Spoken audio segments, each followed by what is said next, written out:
अस्सलाम वालेकुम guys, welcome to our new video.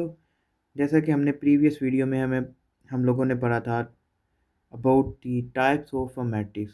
अगर किसी ने वो वीडियो नहीं देखी तो मैंने उसका लिंक जो है वो डिस्क्रिप्शन में दे दिया है, आप वहां से जाके वो देख सकते हो। आज हम लोग सोल्व करेंगे एक्सरसाइज 1.2 के कुछ सवालात जो कि हम हमारा जो पिछला लेक्चर हम लोगों ने लिया है टाइप ऑफ मैट्रिक्स का उससे रेलिवेंट है। तो क्वेश्चन नंबर 1 है हमारे, उसके अंदर हमें उन्होंने कुछ सवालात दिए हैं और उन्होंने बोला है कि आप बताएं कि ये कौन सी मैट्रिक्स है। सबसे पहले हम लोग अगर देखें, ये ए मैट्रिक्स जो है, ए मैट्रिक्स के अंदर जो सारी जितनी भी एंट्रीज हैं वो ज़ीरो हैं, तो इसलिए ये नल मैट्रिक्स कहलाएगी। मैंने इसकी डेफिनेशन जो है वो डिटेल में, वो पिछली जो वीडियो प्रीवियस वीडियो उसमें डिटेल में ये बताया है कि ये क्यों नल मैट्रिक्स कहलाएगी और क्या वजह है। उसके बाद हमारे पास आ जाता है ये सी पार्ट उसका। C matrix is equal to है 406 है। तो अगर इसकी हम लोग शेप को देखें तो शेप से देख के हमें ये फ़ौरन से ये क्लिक होता है कि ये हमारी कॉलम मैट्रिक्स होगी, तो इसलिए हम लोग इसका नाम सिंपली बता देंगे कि ये कॉलम मैट्रिक्स है। उसके बाद हमारे पास आती है बी मैट्रिक्स आ जाती है। बी मैट्रिक्स को देख के हमें फ़ौरन क्लिक होता है कि ये रो मैट्रिक्स है। अगर किसी को समझ नहीं लग रही कि ये कैसे सॉल्व हो रहे हैं तो मैंने डिस्क्रिप्शन में वीडियो का लिंक दिया है, आप जाके वो वीडियो देख लें और फिर आपको ये अच्छे से समझ लग जाएगी। उसके बाद हमारे पास आ जाता है डी मैट्रिक्स। डी मैट्रिक्स जो है, ये अगर हम लोग इसको देखें कि इसके जो डायगोनल एंट्रीज हैं वो 1 है, तो इस लिहाज से अगर हम लोग हमारे जहन में दो नाम जो है वो क्लिक होते हैं, एक आइडेंटिटी मैट्रिक्स और एक यूनिट मैट्रिक्स। तो अगर हम लोग सवाल नंबर 1 देखें तो इसके अंदर उन्होंने हमें बाकायदा नाम बताए हैं कि unit matrix, row matrix, column matrix और नल मैट्रिक्स। ये जो हमारे 4 मैट्रिक्स हैं, इनमें से आपने हमें बताना है कि मैट्रिक्स कौन-सी है। तो अगर हम लोग यहाँ पे देखें तो इस इसका मतलब ये हुआ कि ये हमारी मैट्रिक्स जो है वो यूनिट मैट्रिक्स कहलाएगी। ठीक है, आगे हम लोग चलते हैं अपने क्वेश्चन नंबर 2 की तरफ। तो क्वेश्चन नंबर 2 में उन्होंने हमें बोला है from the following matrix identify the square matrix, row matrix, identity matrix, rectangular matrix, column matrix and null matrix.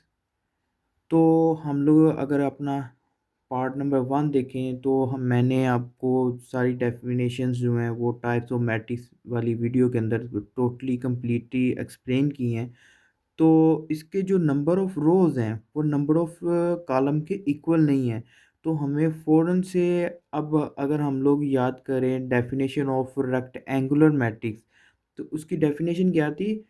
The number of rows are not equal to the number of column. तो इसलिए ये हमारी rectangular matrix हो जाएगी।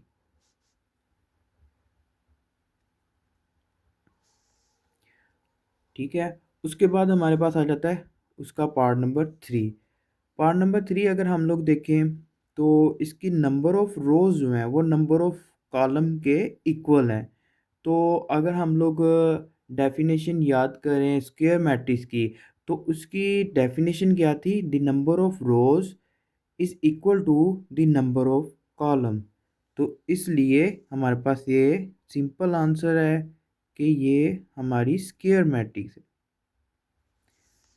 उसके बाद हमारा आ जाता है पार्ट नंबर 2। तो पार्ट नंबर 2 में अगर हम लोग देखें तो इसके अंदर सिर्फ़ और सिर्फ़ हमारे पास एक कॉलम है। तो अगर हम लोग डेफिनेशन याद करें कॉलम मैट्रिक्स की, तो उसके अंदर क्या था उस के कॉलम मैट्रिक्स के अंदर हमेशा सिर्फ़ एक कॉलम होगा। उसकी मल्टीपल रोज़ हो सकती हैं लेकिन कॉलम जो है वो सिर्फ़ और सिर्फ़ एक होगा। इसलिए ये हमारे पास आ जाता है कॉलम मैट्रिक्स। नौ आगे हम लोग मूव करते हैं अपने क्वेश्चन नंबर 3। मैंने इसलिए सॉल्व नहीं किया क्योंकि वो भी सेम इसी तरह है कि हमने डायगोनल मैट्रिक्स बतानी है, स्केलर मैट्रिक्स और यूनिट मैट्रिक्स या आइडेंटिटी मैट्रिक्स जो है।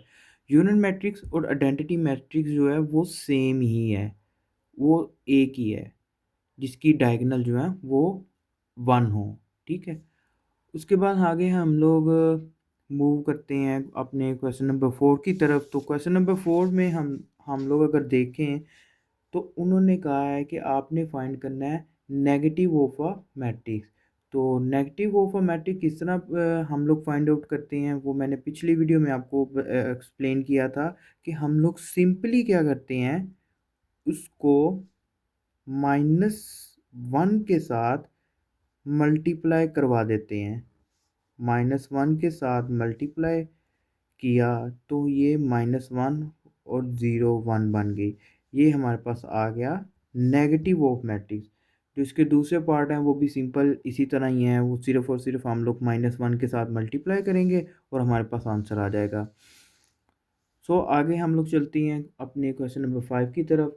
तो क्वेश्चन नंबर 5 के अंदर उन्होंने हमें बोला है कि find the transport of each of the following matrix.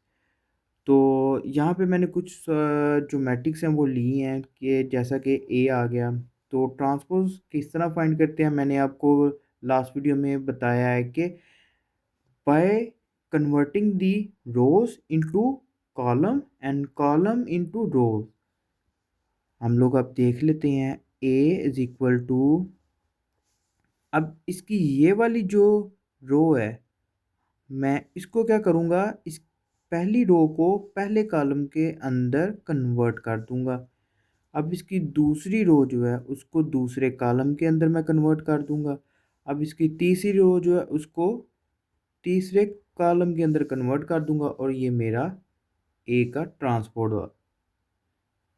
इसी तरह हम लोग अब ये सी वाला जो है, सी मैट्रिक्स जो है इसको देखते हैं वो किस तरह लिखेंगे। सेम इसी तरह करेंगे। जो पहला पहली हमारे पास रो है इसको कन्वर्ट कर देंगे पहले कॉलम में। वो किस तरह, 1 एंड 2। पहली रो को मैंने चेंज कर दिया पहले कॉलम में। अब दूसरी रो को मैं दूसरे कॉलम में कन्वर्ट कर दूंगा। इसी तरह तीसरी जो रो है उसको तीसरे कॉलम में कन्वर्ट कर दूंगा। ये मेरे पास आ गया सी का ट्रांसपोज। अब बी का ट्रांसपोज फाइंड करते हैं। बी का ट्रांसपोज इज इक्वल टू है, अब यहाँ पे आप देखेंगे कि ये हमारे पास सिर्फ एक ही रो है।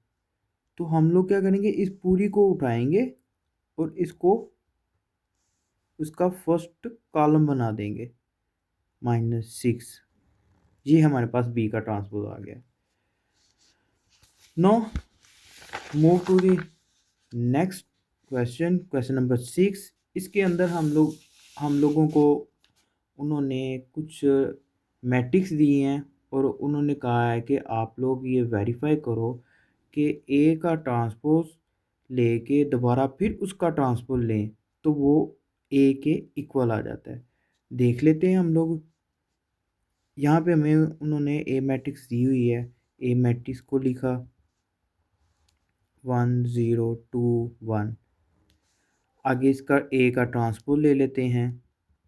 वो हम लोग किस तरह लेंगे, फर्स्ट रो को फर्स्ट कॉलम में कन्वर्ट कर देंगे 0 1 और सेकंड को सेकंड में। हमारे पास अब आ गया ए का ट्रांसपोज। ब्रैकेट्स के अंदर जो है वो मैंने सोल्व कर लिया। अब मैंने बाहर वाला सोल्व करना है तो मैं क्या करूँगा, अगेन मैं उसका ट्रांसपोज ले लूँगा।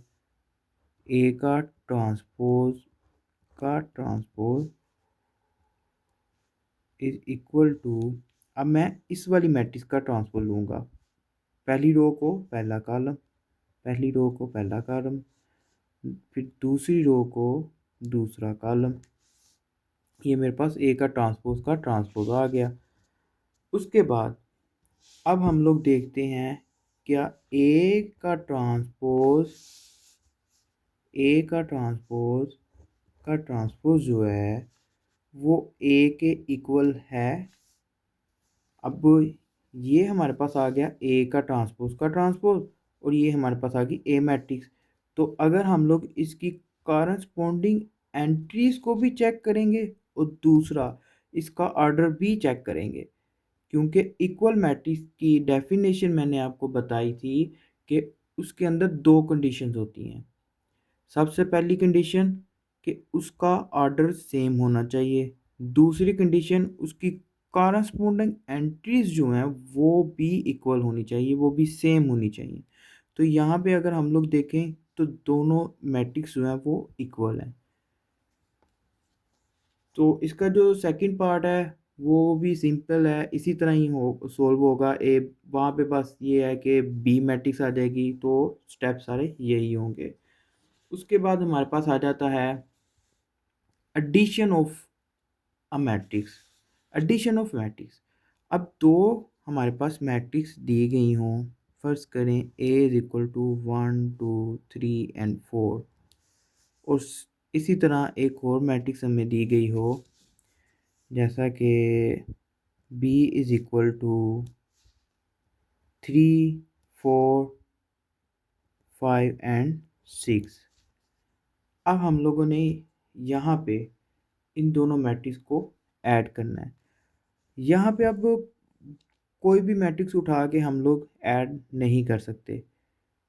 अगर हम लोगों ने दो मैट्रिक्स को ऐड करना है तो सबसे पहले उसकी एक कंडीशन है वो हम लोग चेक करेंगे। वो कंडीशन क्या है कि दोनों मैट्रिक्स का ऑर्डर जो है वो सेम होना चाहिए, फिर ही वो दोनों मैट्रिक्स ऐड हो सकती हैं, अदरवाइज़ वो ऐड नहीं हो सकती। क्यों? क्योंकि जो एडिशन ऑफ अ मैट्रिक्स होती है उसके अंदर हम लोग कॉरस्पॉन्डिंग एंट्रीज जो हैं वो ऐड करते हैं, जैसा कि ए प्लस बी जो है वो इज इक्वल टू होगा इसकी फर्स्ट एंट्री जमा बी की फर्स्ट एंट्री। ठीक है, उसके बाद 2 + 4 आ जाएगा हमारे पास, उसके बाद 3 + 5 आ गया, 4 + 6 आ गया। तो इसका आंसर जो है रिजल्टिंग मैट्रिक्स जो है वो हमारे पास आ जाएगी 4 8 6 एंड 10। अब यहाँ पे ये सवाल उठता है कि हम लोग ऑर्डर क्यों चेक करते हैं। अब अगर मैं यहाँ पे आपको कहूँ कि हमारे पास एक और मैट्रिक्स आ गई C इज इक्वल टू 5। अब मैं कहूँ आपको कि C को जो है ना आपने B मैट्रिक्स में ऐड करना है, तो आप कैसे करोगे?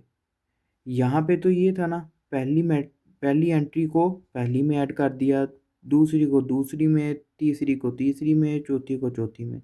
अब इसके अंदर तो एंट्री ही एक है और इसके अंदर 4 एंट्रीज हैं। अब इस एंट्री को किस में ऐड करेंगे? इसलिए जो इसकी कंडीशन है वो ये है कि दोनों मैट्रिक्स का जो ऑर्डर है वो सेम होना चाहिए। आगे हम लोग देखते हैं सब्ट्रैक्शन ऑफ अ मैट्रिक्स।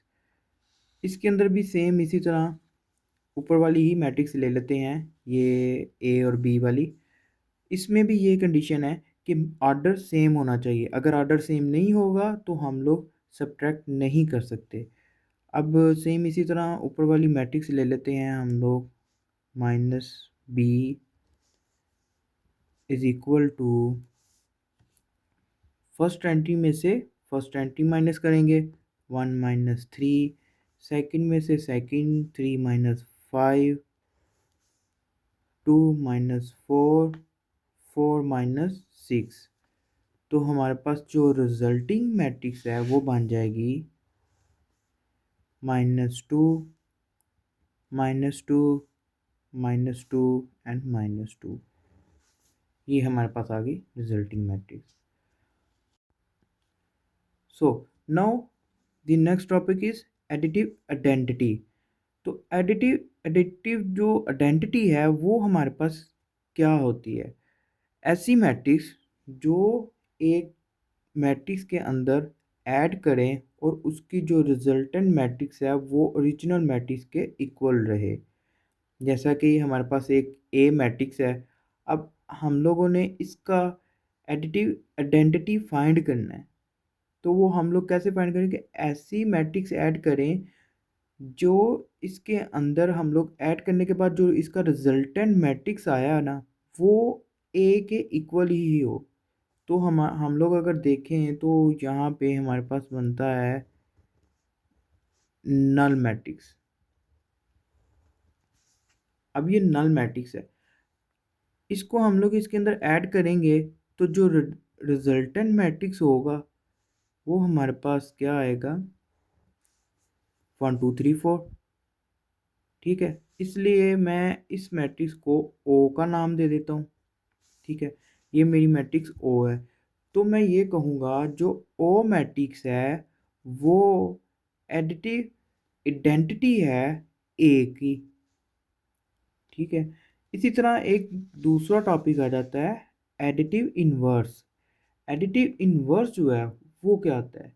यहाँ पे हम लोगों ने देखा था ऐसी मैट्रिक्स जो कि ऐड करें तो सेम ही रहे, ओरिजिनल मैट्रिक्स सेम रहे, उस वो चेंज ना हो।